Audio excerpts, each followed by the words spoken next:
Pernah nggak Anda merasa ada sesuatu, entah itu bulu kuduk berdiri atau perasaan kuat di perut yang kayak ngasih tahu arah gitu? Sering ya itu? Iya, kita sering menyebutnya intuisi kan? Nah, hari ini kita mau coba ulik lebih dalam bab 5 dari sumber kita, judulnya persis terhubung dengan intuisi Anda. Betul. Sumber ini kan fokusnya memang ke intuisi, tanda-tanda kehidupan, dan gimana kita bisa lebih peka terhadapnya. Oke, jadi misi kita kali ini apa nih?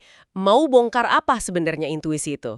Katanya bukan cuma urusan kepala ya? Ya, itu poin penting pertama. Bukan cuma proses mental di otak. Kita mau lihat di mana dia bersemayam di tubuh kita, terus, nah ini yang praktis, gimana cara Anda bisa melatihnya. Sip, karena seperti yang akan kita lihat nanti, intuisi ini jadi semacam penerjemah untuk mengenali tanda-tanda di sekitar kita. Bener gitu ya? Kurang lebih begitu, jadi kayak kunci untuk membuka pemahaman itu. Oke, siap. Kita mulai penelusuran ini. Siap, mari kita mulai. Nah, soal istilah firasat perut atau merinding tadi, saya dulu mikirnya itu cuma kiasan aja loh. Tapi ternyata, Ternyata lebih dari itu. Tepat sekali. Intuisi itu bukan proses mental murni yang terjadi di otak saja. Istilah gut instinct atau firasat perut itu ada dasarnya. oh iya, Iya, seperti disinggung sekilas di bab 2 sumber Anda, ada pemikiran bahwa memori bawah sadar dan kearifan kita itu tersimpan lebih dalam. Mungkin di sumsum tulang belakang, di neuron-neuron usus kita. di usus. Betul, bahkan ada hipotesis yang lebih spekulatif tentang fasia atau jaringan ikat. Memang ini masih area yang terus diteliti, tapi idenya adalah tubuh kita itu menyimpan informasi. Hmm, Terus, koneksi antara kondisi mental dan fisik ini juga kelihatan jelas lewat kulit, kan organ terbesar kita. Ada bidang studi namanya psikodermatologi. psikodermatologi. Iya, khusus meneliti hubungan psikis dan kulit. Jadi, sebagaimana masalah psikologis bisa muncul jadi katakanlah ruam kulit, Oke, nah sebaliknya, sensasi kayak merinding atau bulu kuduk berdiri itu bisa jadi sinyal positif dari intuisi Anda yang lagi ngomong lewat tubuh. jadi waktu Gabor Mate bilang pikiran tubuh itu satu kesatuan secara fisiologis, itu bukan cuma metafora ya. Berarti sensasi fisik kayak merinding atau rasa nggak enak di perut itu bukan cuma efek samping emosi, tapi bisa jadi bagian dari data intuitif itu sendiri. Persis, itu dia pergeseran cara pandangnya yang penting. Bukan lagi pikiran berpikir, tubuh bereaksi, tapi seluruh sistem, emosi, imun, hormonal, saraf, itu satu unit utuh yang memproses informasi. Gangguan di satu area, kayak stres kronis misalnya, secara fisiologis pasti akan pengaruh ke area lain. Termasuk kejernihan intuisi kita. Contohnya gimana tuh? Sumber Anda mengutip contoh dari Mate. Anak dari orang tua yang stres itu lebih rentan kena asma. Atau wanita dengan PTSD, Post-Traumatic Stress Disorder, yang parah, risikonya 2 kali lipat kena kanker ovarium. Wow, serius itu? Ini menunjukkan betapa dalamnya koneksi itu. Bahkan, Socrates ribuan tahun lalu udah pernah mengkritik dokter yang misahin jiwa dan raga. Wah, udah dari dulu ya isunya. Nah, ini jadi nyambung kenapa banyak praktek kayak rolfing, terapi kraniosakral, osteopati, akupunktur, tai chi, yoga, yang fokusnya ke tubuh. Apakah ini cara-cara untuk membuka atau mengakses kearifan yang tersimpan di tubuh itu? Sangat mungkin. Sumber Anda menyoroti pentingnya gerakan dan kesadaran fisik untuk ibaratnya melepaskan ketegangan dan mengakses memori serta kearifan mendalam yang mungkin terkunci di tubuh. Jadi digabung gitu ya, kearifan tubuh sama pikiran? Betul, ketika kita bisa menggabungkan kearifan tubuh ini dengan analisis pikiran, hasilnya jauh lebih kuat dan utuh. Ini bukan soal milih mana yang lebih penting, tapi mengintegrasikan keduanya. Pendekatan integratif, gitu. Oke, konsepnya mulai kebayang. Nah sekarang nih, bagian yang paling ditunggu. Gimana cara praktisnya kita melatih dan mengakses intuisi ini? Sumber Anda kan kasih beberapa langkah konkret tuh, dimulai dari persiapan fisik. Kenapa harus fisik dulu ya? Nah, ini pendekatan yang menarik dari sumbernya. Sebelum masuk ke latihan intuisi yang sifatnya lebih kognitif atau mental, sangat disarankan melakukan sesuatu yang menghubungkan Anda dengan tubuh. Contohnya? Bisa yoga, nari bebas, lari, jalan kaki di alam, atau bahkan sesederhana mandi air hangat atau berendam yang bikin rileks. Tujuannya simpel aja sih, biar Anda lebih merasa tubuh Anda lebih hadir di sini dan saat ini. Oh, jadi biar lebih grounded gitu ya? Tepat. Kombinasi kesadaran fisik ini baru diikuti latihan kognitif, tampaknya sangat efektif, terutama buat Anda yang baru mulai secara sadar mau ngasah intuisi. Oke, kita coba bahas beberapa contoh ya. Yoga misalnya. Sumber nyebut Ashtanga sebagai contoh yoga yang tujuannya menyatukan pikiran dan tubuh. Gimana tuh yoga bisa secara spesifik bantu intuisi? Selain efek menenangkan dan menyatukan pikiran tubuh secara umum ya, sumber Anda mengutip temuan menarik dari Bessel van der Kolk, dia kan ahli trauma, sama Rosie Underwood. Iya, Van der Kolk terkenal ya. Betul. Mereka nemuin kalau sulitan atau respon emosional yang muncul pas kita lakuin pose yoga tertentu, itu bisa jadi petunjuk tentang isu mental atau emosional yang belum selesai. Wah, gimana tuh contohnya? Misalnya nih, pose Happy Baby, Ananda Balasana, itu kan pose telentang sambil pegang kaki kayak bayi. Nah, itu seringkali susah atau terasa nggak nyaman buat orang dengan trauma masa kecil. Oh iya, kenapa gitu ya? Detailnya mungkin kompleks, tapi intinya pose itu bisa memicu rasa rentan. Terus, pose backbend kayak camel atau wheel yang buka area dada dan jantung, Iya, yang melengkung ke belakang itu kan? benar. Itu bisa munculin rasa euforia, tapi juga bisa bikin rasa sangat rentan atau terekspos. Itu kan reaksi primal ya, untuk melindungi organ vital kita. Masuk akal sih. Terus satu lagi, pose hip opener, kayak pigeon, kapotasana, yang buka area panggul. Itu bisa kerasa menantang banget buat orang yang cenderung pengen ngontrol segalanya. Kenapa panggul sama kontrol? Secara nggak sadar, area panggul itu sering dikaitin sama kemampuan melepaskan dan menerima ketidakpastian. Jadi, bertahan di pose itu bisa jadi latihan metaforis buat belajar letting go. Wah, ini menarik banget. Jadi bukan cuma soal fisik lentur atau enggak ya. Mungkin Anda bisa coba perhatiin deh pas yoga pose mana yang rasanya susah banget atau malah bikin emosi tertentu muncul. Nyatet di jurnal bisa jadi cara refleksi diri yang bagus tuh. Betul, bisa jadi insight menarik. Terus gimana sama menari? Sumber nyebut Five Rhythms. Itu apa lagi? Iya, Five Rhythms ini dikembangin sama Gabriel Roth. Semacam meditasi tapi lewat gerakan. Ada 5 ritme inti yang dieksplorasi. Flowing, mengalir, lembut kayak air, staccato, patah-patah, terarah kayak api atau perkusi, chaos, kacau, lepas, nggak terduga, kayak badai, lyrical, liris, ringan, ekspresif kayak udara, dan stillness, diam, tenang, kembali ke pusat. Kayaknya seru ya, tapi kedengarannya butuh kelas khusus gitu. Biasanya memang ada kelas terpandu, biar lebih terarah. Intinya sih membiarkan tubuh gerak bebas, ngikutin energi yang muncul, tanpa dihakimi. Tapi sumber juga kasih alternatif sederhana yang bisa dicoba sendiri di rumah kan? Ada, iya. Coba aja menari seolah-olah Anda jadi salah satu dari 5 elemen dalam filsafat Tiongkok kuno. Api, semangat, ekspansif, air, mengalir, adaptif, kayu, tumbuh, fleksibel, logam, terstruktur, memotong, dan tanah, membumi, stabil. Jadi nggak ada gerakan baku ya? Gak ada, murni interpretasi Anda. Coba aja putar musik, terus biarin tubuh Anda gerak kayak api, terus ganti jadi air, dan seterusnya. Nanti coba rasain, elemen mana yang paling gampang diekspresikan. Mana yang rasanya kaku atau aneh. Ini bisa kasih petunjuk tentang energi dominan atau yang lagi kurang dalam diri Anda saat ini. Oke. Selain gerakan aktif, ada juga latihan syukur pada tubuh atau body gratitude. Ini kedengarannya lebih kalem ya? Betul. Ini latihan sederhana, tapi dampaknya bisa dalam banget buat koneksi diri. Caranya, sentuh aja bagian tubuh Anda satu persatu, dari ujung kepala sampai ujung kaki. Disentuh gitu ya? Iya, disentuh. Sambil nyentuh, sebutin nama bagian tubuh itu, misalnya rambutku, mataku, tanganku, terus ucapin kalimat apresiasi positif tentangnya. Contohnya, makasih ya mata, udah bisa lihat warna-warni dunia, atau makasih kaki, udah bawa aku jalan kemana-mana. Bagus juga idenya. Setelah bagian luar, arahkan perhatian ke dalam. Ucapin terima kasih buat organ-organ utama.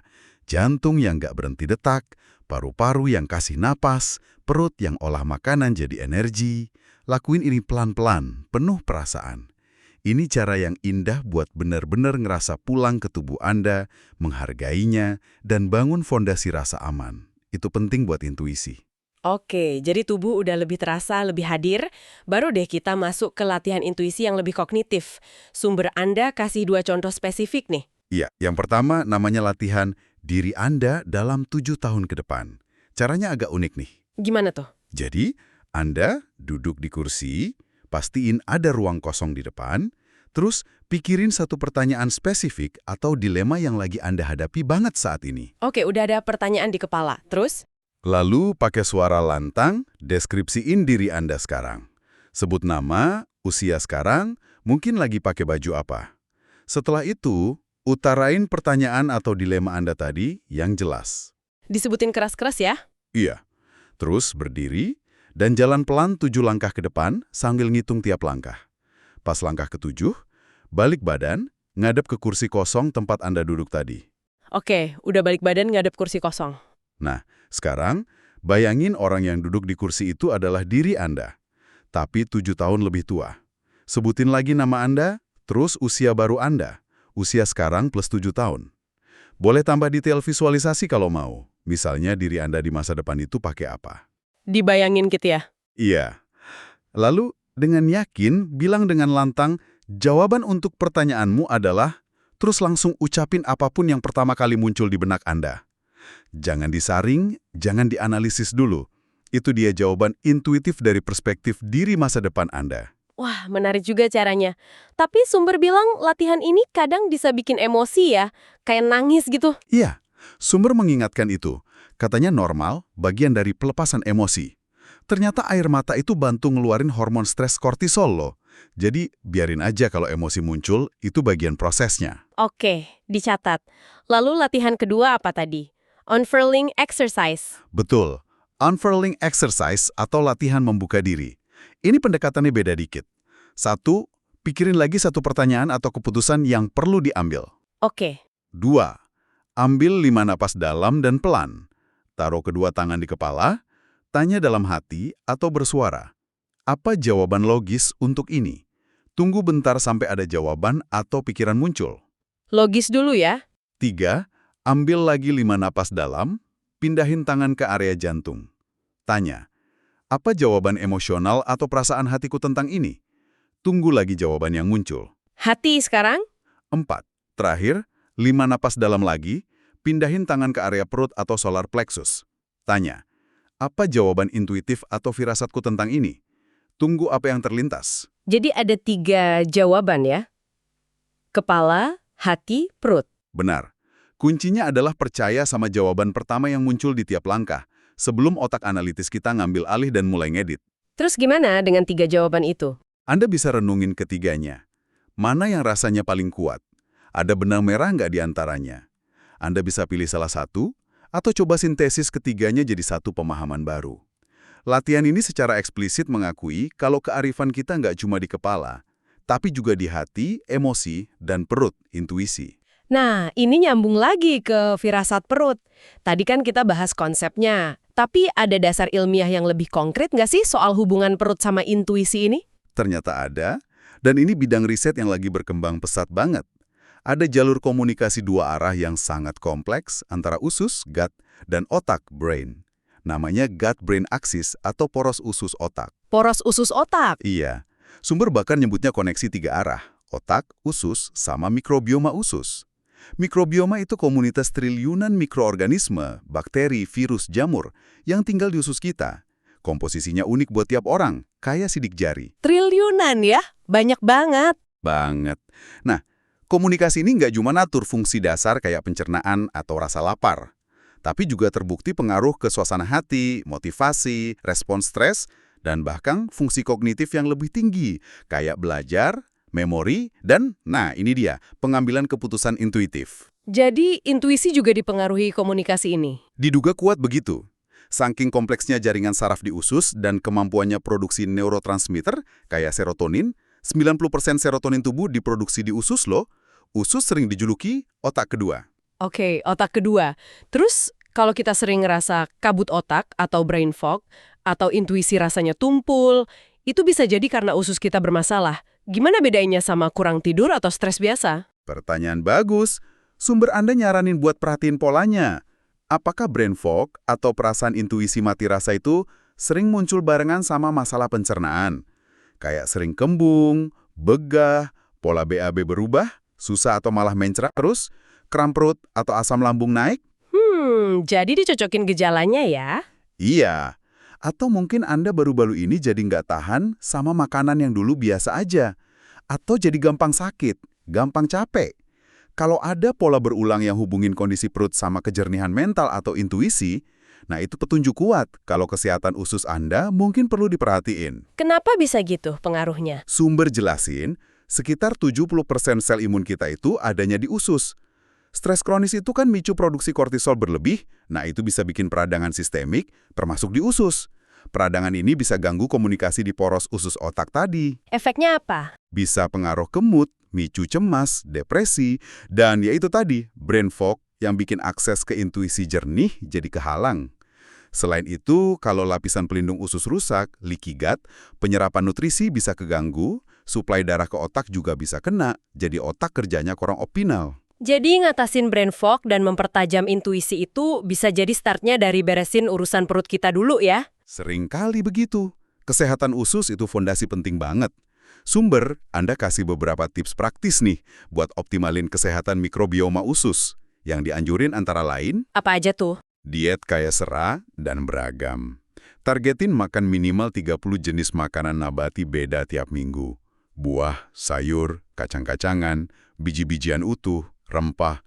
Makin beragam, makin bagus buat mikrobioma. Makanan fermentasi, probiotik alami.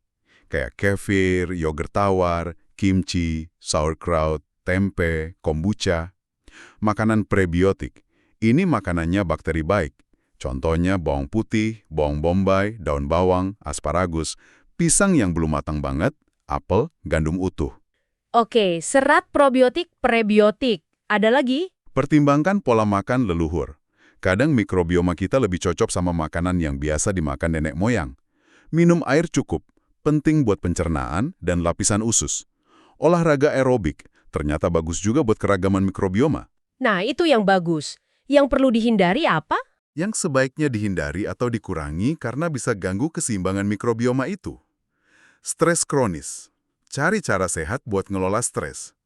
Antibiotik yang nggak perlu. Ini bom buat bakteri baik dan jahat. Pakai kalau benar-benar perlu aja.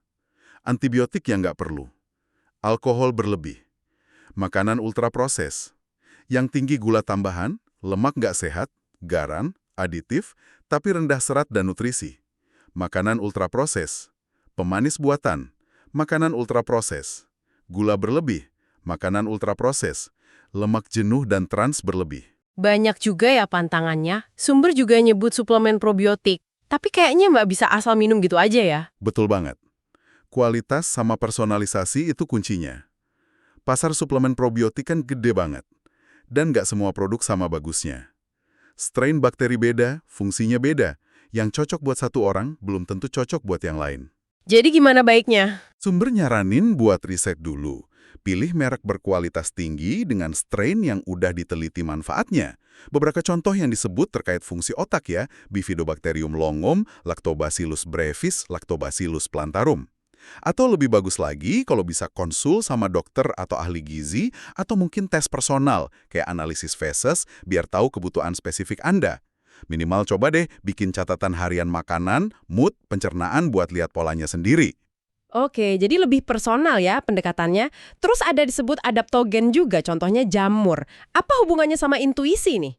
Adaptogen itu zat alami, biasanya dari tanaman atau jamur, yang bantu tubuh kita ningkatin ketahanan dan adaptasi sama berbagai jenis stres, fisik maupun mental. Sumber Anda cerita pengalaman penulisnya pakai jamur adaptogenik kayak reishi sama chaga pas lagi stres tinggi. Cara kerjanya gimana? Diperkirakan lewat mekanisme hormesis kasih tantangan ringan ke sistem tubuh biar jadi lebih kuat dan tangguh ngadepin stresor yang lebih gede. Oh, jadi dilatih gitu ya tubuhnya? Semacam itu. Nah, dengan bantu tubuh ngelola respon stres dan ngurangin peradangan, adaptogen secara nggak langsung lindungin kesehatan mikrobioma usus dan jaga keseimbangan poros usus otak. Ini penting buat kejernihan mental dan akses ke intuisi. Ashwagandha itu contoh adaptogen populer lain. Ada studi nunjukin dosis sekitar 600 mg per hari bisa efektif nurunin kadar kortisol. Tapi ya, tetap, kalau mau coba, pelajari dulu atau konsul kalau ada kondisi kesehatan tertentu. Oke, jadi fondasinya kuat nih. Tubuh yang terhubung dan usus yang sehat. Setelah itu, ada nggak sih alat bantu lain yang bisa kita pakai secara sadar buat manggil atau mengklarifikasi intuisi kita? Sumber nyebut kartu tarot. Ini agak kaget juga sih datang dari seorang neuroscientist. Nah, iya kan? Ini bagian yang menarik. Tapi penting buat dipahami gimana penulis sumber yang latar belakangnya neuroscience makes tarotnya. Bukan sebagai alat ramal mistis buat lihat masa depan ya. Terus gimana? Dia pakainya sebagai alat psikologis atau reflektif. Tujuannya buat mancing interpretasi intuitif terhadap pikiran, perasaan, atau situasi yang lagi dihadapi, yang mungkin kelelep di bawah sadar. Sumbernya bahkan ngutip buku The Neuroscience of Tarot, yang ngejelasin gimana kartu bisa jadi pemicu visual buat dialog internal dan asosiasi bawah sadar. Jadi, kartu itu kayak cermin atau prom aja gitu. Oke, jadi bukan ngeramal ya, tapi alat berbantu refleksi.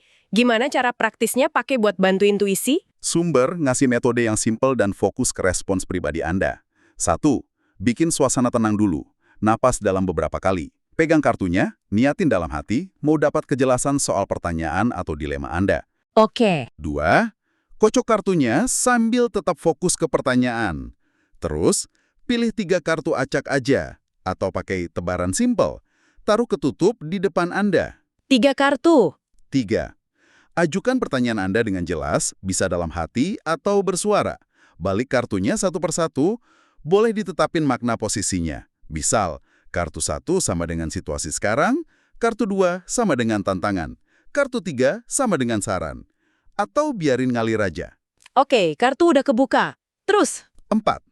Nah ini kuncinya. Buat tiap kartu yang kebuka, perhatiin. Apa pikiran pertama yang muncul? Perasaan apa yang timbul? Ada sensasi apa di tubuh? Gambaran atau ingatan apa yang kelewat? Catat atau ingat. Ini respons intuitif Anda sama simbol di kartu itu. Jadi respon pertama itu yang penting? Banget. Sebelum Anda lihat makna standar kartu di buku panduan, coba interpretasiin sendiri dulu. Tanya, gambar ini artinya apa buat saya? Relevansinya sama pertanyaan saya apa? Baru abis itu, boleh baca makna tradisionalnya sebagai pembanding atau pelengkap. Kenapa gitu? Biar intuisi Anda yang ngomong duluan. Sangat disaranin juga buat nyatet hasil bacaan dan refleksi Anda di jurnal. Ini bantu lacak pola, lihat perkembangan, dan yang paling penting, bangun kepercayaan sama kemampuan interpretasi intuitif Anda sendiri. Jadi ngelatih kepercayaan sama diri sendiri juga ya? Mungkin pendekatan ini agak nggak biasa ya buat sebagian dari Anda, apalagi yang skeptis sama tarot. Tapi sumbernya ngasih ini sebagai opsi aja kan ya? Betul, sebagai opsi, alat kreatif buat dapat perspektif baru. Terutama kalau Anda ngerasa mentok atau susah dengar suara intuisi lewat cara lain. Oke. Banyak banget nih yang udah kita kupas tuntas. Jadi, apa nih intisari utama yang bisa kita tarik dari penelusuran bab 5 ini? Biar gampang diingat.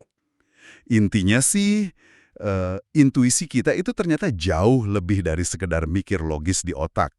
Dia itu kearifan yang akarnya kuat di seluruh tubuh kita. Dari otak kedua di usus, sensasi fisik kayak merinding, sampai mungkin memori yang kesimpan di jaringan tubuh lain. Dan kabar baiknya, kearifan ini bisa diakses dan diasah. Dan cara ngasahnya itu pakai pendekatan holistik ya. Jadi pertama, bangun lagi koneksi sama tubuh lewat gerakan sadar, kayak yoga atau nari tadi, sama latihan kehadiran, kayak body gratitude. Bener. Kedua, jaga fondasi biologisnya dengan ngerawat kesehatan poros usus mikrobioma otak kita. Itu penting banget. Ketiga, pakai latihan kognitif spesifik buat manggil intuisi, kayak visualisasi diri masa depan atau unfurling exercise tadi. Iya. Dan keempat, kalau mau, bisa juga pakai alat bantu eksternal kayak kartu tadi sebagai pemicu refleksi intuitif. Oke, dan kalau kita hubungkan ini ke gambaran besarnya, ngasah intuisi itu bukan cuma soal bikin keputusan sehari-hari jadi lebih pas ya? Bukan cuma itu, meskipun itu juga penting. Seperti yang disilatin sumber Anda, intuisi yang tajam itu fungsinya kayak indera atau penerjemah utama buat mulai perhatiin, ngenalin, dan mahamin tanda-tanda. Tanda-tanda?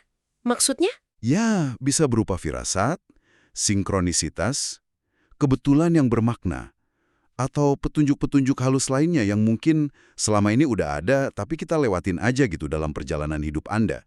intuisi bantu kita nangkep itu. Wah, jadi lebih peka sama sekitar ya. Nah, pertanyaannya buat Anda di rumah sekarang, setelah dengar semua ini, gimana nih pengetahuan ini bisa Anda terapin? Ada nggak satu langkah kecil aja yang rasanya paling menarik atau paling mungkin buat dicoba minggu ini? Mungkin coba salah satu latihan fisik, kayak nari elemen atau body gratitude, atau mulai lebih sadar ngamatin hubungan antara apa yang Anda makan sama perasaan dan kejernihan berpikir Anda hari itu. Iya, pilih satu aja dulu mungkin ya, yang paling klik. Betul. Dan ini mungkin ninggalin satu pertanyaan penting buat direnungin lebih lanjut. Kalau kita terima ide bahwa intuisi itu kemampuan bawaan yang bisa dilatih, kayak otot, lewat koneksi tubuh, kesehatan usus, latihan kesadaran, kira-kira seberapa kuat Anda bisa bikin otot intuisi Anda ini?